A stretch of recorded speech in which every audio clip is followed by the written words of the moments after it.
সমুদ্রের গভীরে এত দামি মাছ যে থাকে আজকের ভিডিওটা না দেখলে আপনি বিশ্বাস করতে পারবেন না। তো আজকে আমরা সমুদ্রের যে এরিয়াতে মাছ ধরার জন্য জাল ফালানো হয়েছিল সেই এরিয়া থেকে আমাদের মাছ ধরার জালে কত রকমের মাছ চলে আসলো। আর এক একটা মাছের ওজন হবে 15 থেকে 20 কেজি করে। আর এখানে যা আছে সবগুলো কিন্তু মূল্যবান মাছ, এক কথা সমুদ্রের সবচেয়ে দামি মাছ এগুলো। তো আমরা কিন্তু এখন সমুদ্রের পানি থেকে জাল উঠাইতেছি। জাল উঠানোর পূর্বেই কিন্তু আমরা দেখতে পারতেছি এখানে কিন্তু জালের মধ্যে মাছ বেসে আছে। আর এই মাছগুলো কিন্তু এখন পর্যন্ত জীবিত, আর প্রত্যেকটা মাছ কিন্তু জীবিত। এই যে দেখা যাচ্ছে কিন্তু সমুদ্রের পানিতে মাছ বেঁচে আছে, জাল সহ মাছ বেঁচে আছে। তো আপনার সম্পূর্ণ ভিডিওটা দেখবেন, আজকে শুরু হয়তো শেষ পর্যন্ত আপনাদেরকে দেখানোর চেষ্টা করব। আর এই সমুদ্রের দামি মাছগুলো পাইতে ভাগ্য লাগে। আর যেই জায়গাতেই দামি মাছগুলো থাকে এখানে জাল ফেলার পর অনেক সময় দেখা যায় জাল ছিঁড়ে কিন্তু সমুদ্রের পানিতে রয়ে যায়। প্রতিটা ফিশিং ভেসেলের ক্যাপ্টেন স্যার যখন এই সমুদ্রের দামি ও মাছগুলো ধরতে আসে তখন কিন্তু তাদের অনেক কষ্ট হয়। সমুদ্রের এই দামি দামি মাছগুলো কিন্তু সবসময় জালে পাওয়া যায় না, এই মাছগুলো পাওয়াটা হচ্ছে একটা ভাগ্য।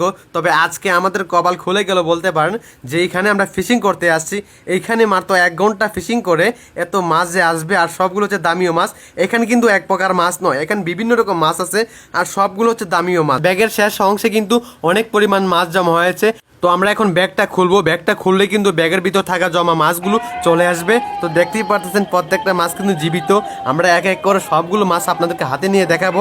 আর এক একটা মাছের ওজন হচ্ছে 10 থেকে 15 কেজি, এবং কি 15 কেজির ওজনের বেশি। আর এখানে যতগুলো মাছ দেখতেছেন সবগুলো কিন্তু দামিও মাছ। সমুদ্রের এই মাছের নাম কি, আর এখানে কত লক্ষ টাকার মাছ হবে, আর এক একটা মাছের কেজি কত টাকা করে আপনাদেরকে সব কিছু বলবো। তবে আমরা এরকম মাছ যখন দেখি তখন কিন্তু আমরা অনেক আনন্দিত হই। তো এইখানে আজকে যে পরিমাণ জীবিত সামুদ্রিক মাছ দেখতেছেন আপনারা, এর সাথে কিন্তু দ্বিগুণ পরিমাণ মাছ পাওয়া যায় সমুদ্রের পানিতে জাল ফেললে। তো আলহামদুলিল্লাহ আজকে যেই মাছগুলো আমরা পাইলাম এই মাছগুলোর নাম হচ্ছে কি রাঙ্গাচোক। এই সামুদ্রিক রাঙ্গাচোক মাছগুলো বাজারে যাওয়ার পর অনেক রকম নামে বিক্রি হয়। তো এখানে কিন্তু ছোট বড় অনেক রকম সাইজের মাছ আছে, আমরা প্রত্যেকটা সাইজ আলাদা আলাদা করে বেছে নেব। তো সামুদ্রিক এই দামি ও মাছগুলো কিন্তু অনেক শক্তিশালী, যে কারণে আমরা বেলচা দিয়ে এই মাছগুলো বাস্কেটের মধ্যে রাখতেছি। কেননা হাত দিয়ে যদি ধরতে যায় দেখা যায় অনেক সময় হাত থেকে পড়ে যায় নাড়া দিয়ে। তো এই মাছগুলোর সঙ্গে কিন্তু আরো বিভিন্ন রকম মাছ উঠে আসছে, আমি প্রত্যেকটা মাছ আপনাদেরকে দেখাবো আর প্রতিটা মাছের নাম বলে দেবো আপনাদেরকে। তো এখন আমি এতগুলো মাছের মধ্য থেকে একটা মাছ এনে দেখাবো, যে মাছটা দেখলে আপনারা অবাক হবেন। আর এই মাছের নামটাও বলে দেবো। আল্লাহ পাক এই সমুদ্রের গভীরে কত রকমের মাছ রাখছেন, এই হচ্ছে সেই মাছ। এই মাছের নাম লাল পানসা। এই মাছটা কিন্তু অনেক সুস্বাদু, সমুদ্রের প্রতিটা মাছই কিন্তু সুস্বাদু। তো এখন আমি আরো অন্য কিছু মাছ দেখাবো, আর প্রতিটা মাছ কিন্তু জীবিত, অনেক শক্তিশালী মাছ। এখনো কিন্তু মাছগুলো লাফাইতেছে।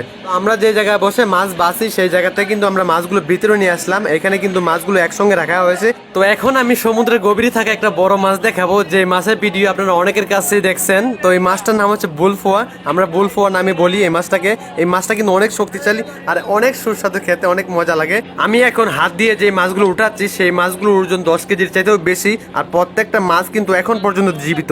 হাত দিয়ে ধরলে কিন্তু তারা নাড়া দিয়ে পড়ে যায়। তো আমি আরো কিছু মাছ দেখাবো।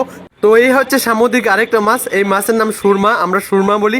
এই মাছের মধ্যে 2 প্রকার হয়ে থাকে, একটা হচ্ছে লম্বা হয় আর একটা হচ্ছে চ্যাপ্টা হয়, একই কালার। তো এই হচ্ছে লাল পানসা, আমি কিছুক্ষণ আগে দেখাইছিলাম আপনাদেরকে। তো গভীর সমুদ্রে এই মাছগুলোর কেজি অনেক টাকা হয়ে থাকে। তো এখন আমি আরেকটা মাছ দেখাবো, যে এই মাছটার নাম হচ্ছে দাতিনা। এই মাছটা কিন্তু অনেক দামি। তো এখানে কিন্তু কয়েক লক্ষ টাকার মাছ। আপনারা এখন দেখতেছেন যে ওর হাতে নেওয়ার জন্য মাছটারে কত রকম চেষ্টা করতেছে, যতবারই কিন্তু ওর হাতে নিচ্ছে ততবারই ওর হাত থেকে মাছটা পড়ে যেতেছে। এই মাছটা কিন্তু অনেক শক্তিশালী। তো আজকের এই ভিডিওটা কেমন হলো অবশ্যই আপনারা বলবেন, কমেন্ট করে জানিয়ে দিবেন। আর এই ভিডিওটা আপনারা সবাইকে দেখার সুযোগ করে দিবেন। তো ভালো থাকবেন, আবারও দেখা হচ্ছে পরবর্তী কোনো ভিডিওতে।